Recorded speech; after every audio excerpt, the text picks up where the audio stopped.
we all share is that we live in a political world.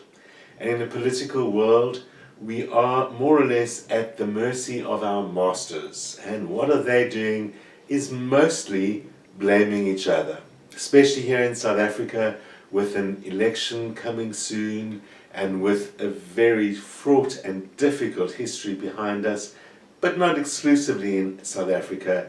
Every party points fingers at every other party. Think about any country. Think about the country that you're in, if it's not South Africa, and you'll quickly see that politics mostly seems to be a blame game. And that sounds quite obvious and simple, but actually it's a little bit more serious than it sounds. And more importantly, how does it reflect on ourselves? Aren't we the same? Don't we prefer to blame others rather than accept responsibility ourselves? Today we're going to have a look at what the Stoics think about blame and responsibility and fault, and how we can try and live our lives in a way that helps us rise above those issues. In politics, of course, victimization is nothing unusual, nothing new. In fact, it's a very important part of how propaganda works. Propaganda works a lot around blame. And blame blames the other, be it the other party or the other group or something like that. And it works by, in the case of politics, by repetitive labeling, especially blaming the other for things that are intangible, such as our emotional or psychological state because of something, to a lesser extent because of historical things, although in most cases historical things are identifiable as well, but things that are unclear or vague or lost in distant history. In other words, that can't be seen in any way, and the effect can't be measured in any way. That in politics is one of the most important ways to blame people, because of course there's no way out of it, and blame becomes a way to demonize the other. It's used to create a kind of an automatic negative assessment of the other group and the other party, which easily allows for their victimization. And at worst, and commonly enough, blame objectifies the others and actually creates targets. And of course that leads to all sorts of bigger problems, because at worst that becomes the source of aggression and even violence, all of which is justified by blame. We see that happening, as I've said, all around us. We see it on the TV, in the news and so on. Now let's take it back to ourselves and think about when we blame others. Why do we blame others? Or are others actually responsible for what's happening to us? That is something that was, of course, very important to the Stoics in terms of dealing with who's responsible for what. One of the biggest issues and questions that the Stoics dealt with. When we blame others, we are engaging in a very common psychological behavior to largely protect ourselves. Many psychologists think of blame as a form of the self-serving kind of bias that much of our lives, of course, is for our own benefit. So, typically we take credit for the good things that happen to us, but when the bad stuff happens to us, we tend to blame others or blame circumstances and fate and all of those things that are other than us and bigger than us. Psychologists say that blame is a way of not being responsible. We don't have to be responsible, we don't have to be vulnerable, because being accountable makes us vulnerable to what others demand or want or say of us. We also feel more in control when we blame, because ironically, when something is our fault, we actually are in control of that something and actually have greater control. But we see it the other way around. When something is not our fault, I'm not in control of that. But by letting go of that and blaming someone else, I can feel in control of my own life, because the bad stuff that happens to me isn't my fault. I'm in control of what happens to me. If only all that bad stuff wasn't done by others and fate and circumstance, I'd be in total control. So we feel more in control when we assign blame. Blame can also release emotional pain. We see that a lot in the political blame game, where there is a lot of pain built up in whatever the anger, etc., towards the other group is. And sometimes that is released through the process of blaming. Not only is, of course, that quite dangerous, but it also becomes a substitute way of dealing with emotions that should be dealt with actually on their own terms and in terms of what really is causing them, and leading to a personal or emotional healing is actually what someone would want. And mostly, blame protects the ego. When I blame someone else for something, I feel more superior. I feel that they're lesser than me because I didn't do that bad thing. And sometimes it's just about the poor me thing. Feeling victimized, feeling self-pity, those are common ways of protecting our own emotions, but as I was saying, in the end, tend to create more toxic emotional circumstances because it means we're not actually dealing with our own feelings and our own problems. The great philosopher Socrates said that nobody does wrong willingly. When you blame another person, he says nobody thinks they're wrong, even if they are actually wrong. They think they're right, and they're just mistaken. Well, that is a view held by many of the ancient philosophers, especially the pre-Stoic ones, and is still held by some. Basically, the bottom line is, as the Stoics themselves say, to consider whether the slights that you have received were intentional. Now, it is probably true that people do intentionally hurt each other, because we all do that. But many, many things that we hold others responsible for were not really necessarily intentional. So a good way to eliminate so many of the issues around blame is to consider that. Were they intentional, or did that person think that they were doing what was right for them or in their world or whatever? It doesn't mean you have to agree with them. You don't even have to agree that they've got a point. You don't have to agree with that. You simply have to understand, as Socrates tells us, and Marcus does pick up on this theme, our dear friend Marcus Aurelius, the great Stoic.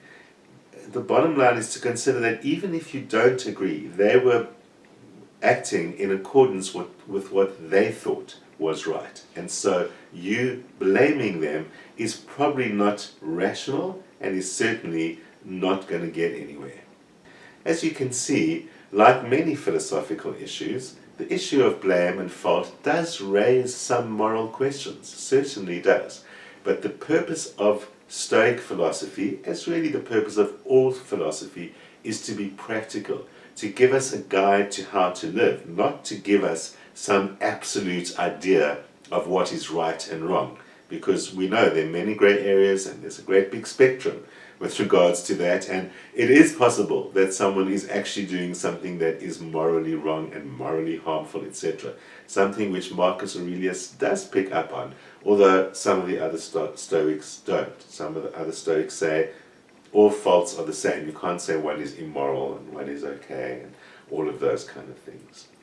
Something that you can decide for yourself. Here's what Marcus actually says. That's, of course, Marcus Aurelius in his book, The Meditations, that book that I often refer to, that is considered one of the great classics in Stoicism. He was a Roman emperor, and he has the practical issue of judgment. As a Roman emperor, he makes judgments on whether people will live or die, and what political actions need to happen. He has rivals, he has political rivals and personal rivals, as well as a personal life and a professional life. So these issues are very real to him, especially as a very powerful leader. This is what he says. When someone does you some wrong, you should consider immediately what judgment of good or evil led him to wrong you. When you see this, you will pity him and not feel surprise or anger. You yourself either share his view of good or something like it, in which case you should understand and forgive. If, on the other hand, you no longer judge such things as either good or evil, it will be easier for you to be patient with the unsighted. So the point that he's making is that if you continually judge things and people as good and bad and right or wrong, you're always going to be in that situation of blame and someone's to blame, and you're not in control. Dealing with things we're not in control of is one of the major tasks of the Stoic, how to handle what we're not in control of. And basically Marcus is saying, as long as you identify things as good and bad, as long as you identify people as good and bad, you're not in control of everything you don't agree with. And he's touching on what psychologists have told us, and that is that issue of accepting the credit while rejecting the blame. Marcus' solution: be very careful about what you define as good and evil. And that gets us back to what we were talking about in the first place, that says, well, it's really usually that someone thinks they are doing the right thing, and there isn't necessarily a good or evil angle on something. So then, how much more tolerant would you be, and how much more understanding of others would you be today if you could see other people's actions as attempts to do the right thing, even if you don't agree? Instead of judging it from the point of view, it's good, it's bad, it's moral, it's immoral, what Marcus is helping us understand is, don't judge that at all. Simply see their action as an attempt to do the right thing, even if you don't agree. That can help you take a few steps back. The self by itself, say the Stoics, is not good or evil. Good or evil is something we choose. We choose to be good, or we choose to be evil. Unlike earlier philosophical schools, which suggest, such as Socrates, which suggest that reason itself is goodness, and all we need to do is be reasonable. The Stoics are not quite the same. Although reason is very important to them, is really the foundation of how you're supposed to understand and manage your world, Marcus points out that reason can become depraved. As he points out, evil actions are committed with the noblest part of the mind, the noblest part of men. They've got some grand reason why they think about that, why they think they're doing what they're doing. Think about the colonists who came and destroyed indigenous populations and took their resources and so on. They actually believed they were acting in some higher cause of civilization. They had the typical blame thing of superiority over others. So that is depraved. Marcus would agree that is not correct. Speaking as a conqueror, I'm not sure he would agree actually. But in principle, Marcus would agree that even the noblest actions actually might be depraved. And indeed, those depraved actions come from the same place as our noble actions, such as faith, modesty, and trust. So Marcus says, no, you can't say that rational itself is good, because the person who commits that depraved thing often will have their reason for it, a depraved, rational reason. Okay, so then clearly, sometimes things are intentional. Sometimes there is something bad that has been done in some way. And then we get into anger and grief and feeling victimized. And that is why Marcus et al. Say it isn't fundamentally a question of whether right or wrong exists or who's to blame. It's that bottom line Stoic idea that says if you engage fully with those things that you're not in control of, you are going to severely unsettle your own life and create a lot of pain and misery for yourself. What you can do, says Marcus, is refuse to see the harm they do to you as misfortune. And that was a powerful philosophy, practiced by many victims of terror, such as victims of apartheid in South Africa, victims of the Holocaust in Nazi Europe. All of those people had the opportunity, and some of them did, learn to refuse to accept that misfortune as this bad thing happening to us. And Marcus Aurelius says, no one can take that freedom of viewpoint away from you. The viewpoint is, if someone does something harmful to me, they hurt themselves more than they hurt me. So it's taking a moral angle. It's taking an angle on what you believe is right. But that moral angle stops you engaging, stops you becoming hurt by them or becoming excessively hurt by them, and stops you falling into blame and victimization, because that is going to adversely affect your life.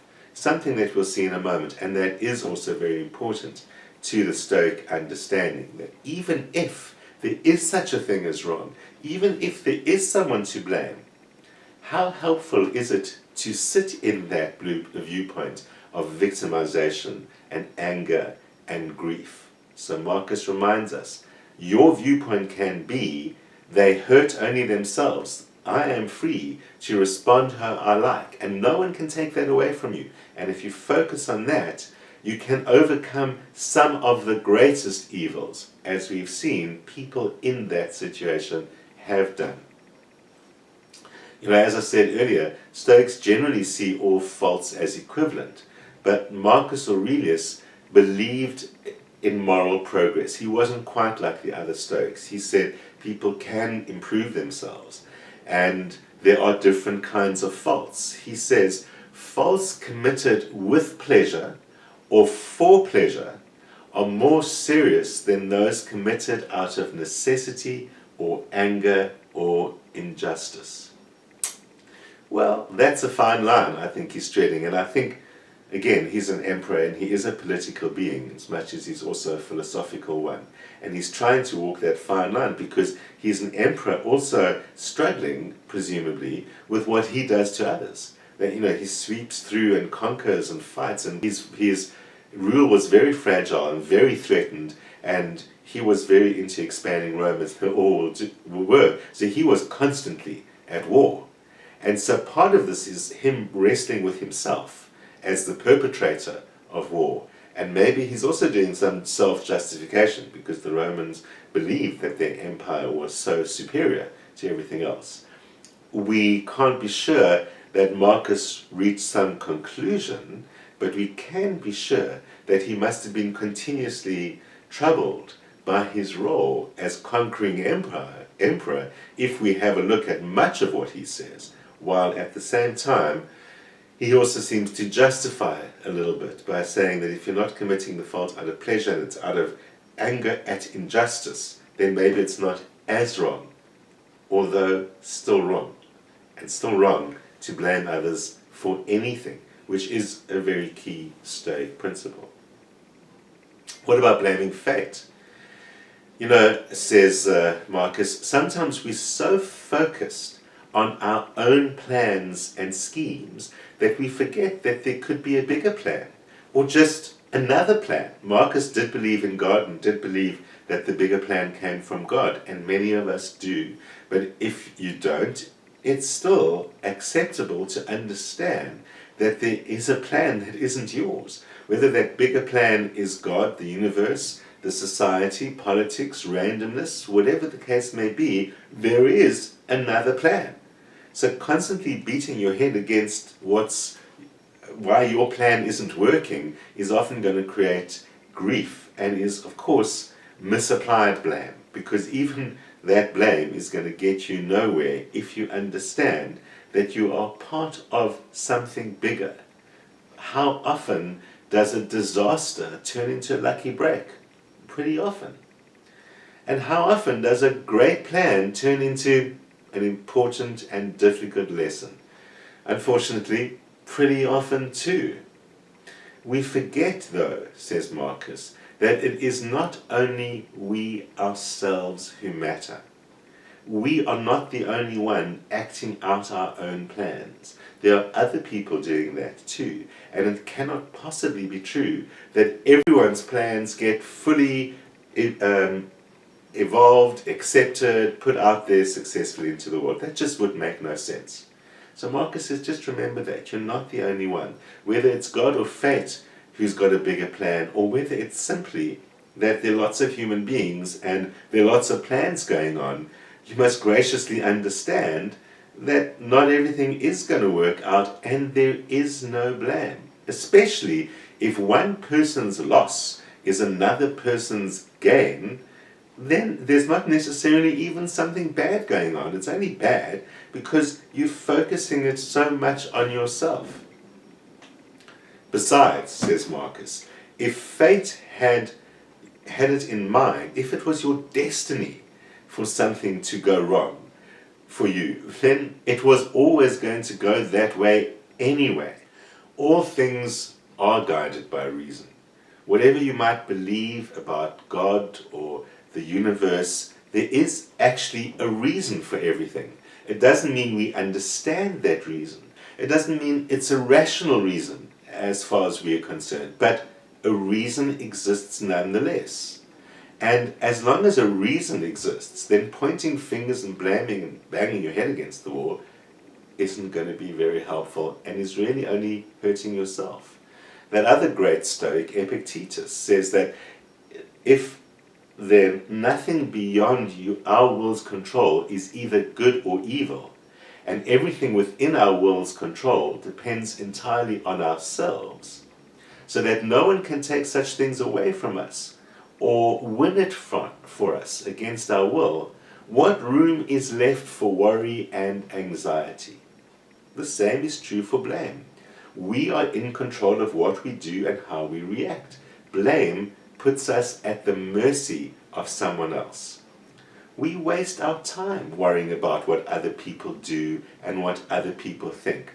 Marcus says, watch your own mind. Train yourself to think about yourself. Train yourself to answer to yourself. Don't spend time thinking of others. Says Marcus, you have no time to worry about other people. Leave their faults where they started, and remember that you're mortal. You can't waste your limited time worrying about other people. It's a very powerful and important lesson the Stoics keep on repeating. You are mortal. Don't waste your time. All of us trip and fall, he says, and anyway, you're soon both going to be dead. So don't waste your time. Focus on yourself. Focus on what you can do, and focus on understanding the reason for blame. I'm going to end with one of the most famous passages, and one which many people would see as the best possible daily advice. This is one of the most incredible things that we get from Marcus. He says this: say to yourself first thing in the morning, today I shall meet people who are meddling, ungrateful, aggressive, treacherous, malicious, unsocial. All this has afflicted them through their ignorance of true good and evil. But I have seen that the nature of good is what is right, and the nature of evil is what is wrong. And I have reflected that the nature of the offender himself is the same as my own. Not a kinship of blood or seed, but a sharing in the same mind, the same fragment of divinity. Therefore, I cannot be harmed by any of them, as none will infect me with their wrong. Nor can I be angry with my kinsman, or hate him. We were born for cooperation, like feet, like hands, like eyelids, like the rows of upper and lower teeth. So to work in opposition to one another is against nature, and anger or rejection is opposition. Blame is opposition. So, we wake up every morning and we think, we're going to meet all sorts of terrible people today and great people today. And if I keep on acting in reaction to that, my life is going to be a bit of a ping pong ball. Let me concentrate on what I'm in control of. The never-ending font of wisdom, it never ends, as I've said so often before. And so I remind you, Marcus Aurelius, the Meditations. We'll be back with more Stoic lessons next month. Next week is the month ahead, and I remind you that from next week we are in our new 8 p.m. slot on Cape Town TV, just half an hour later. So join me next Friday at 8 p.m. and on YouTube at the usual time. See you there.